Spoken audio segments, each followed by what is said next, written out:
বাজান কেমন আছেন? আমি একটা নিয়ে যাই ওখানে। বস কেমন আছেন? আপনার তো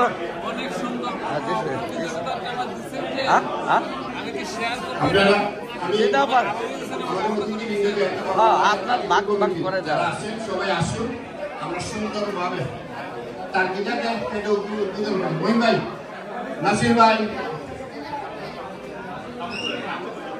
ওয়াসিম ভাই,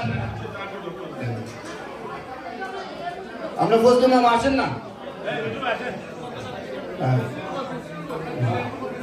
তারপরে মুশারফ